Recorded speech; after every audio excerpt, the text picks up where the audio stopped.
10 kilong sako ng bigas, kayang-kayang buhati ni Pangulong Ferdinand Marcos Jr. Iyan ang kanyang ipinamala sa pamamahagi ng rice subsidy sa ilalim ng programang Biyayang Bigas para sa Maynila.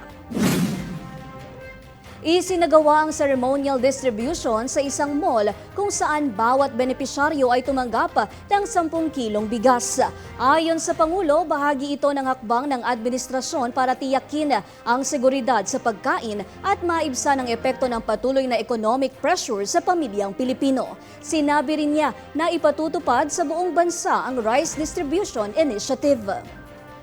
Dito sa Maynila, magiging benepisyaryo dito ay mga 80,000. 80,000 ang magiging beneficiary dito. Ang programang ito ay magbibigay nitong 10 kilo na bigas 6 na beses sa isang taon. At patuloy lang ating binibigay. Binigay na po natin sa ating mga local government para naman ay mabilis.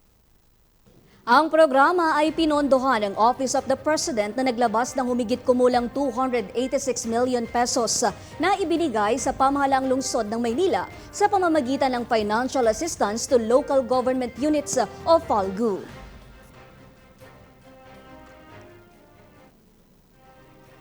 Sabi ko, ba't di na lang natin bigay yung pondo sa ating mga local government? Sila nang bahala at silang on the ground. Tama naman ang nangyari. Nakita naman ninyo, pagbaba ng pondo sa ating mga LGUs, agad-agad ay nakikita natin ang resulta. Nandyan na ang ating pagbigay ng biyayang bigas para sa ating mga kababayan. Lalong-lalo na sa mga talagang nangangailangan. Sa kasalukuyan, nakapag-release na ang national government na halos 15 bilyong piso para dito sa programang ito.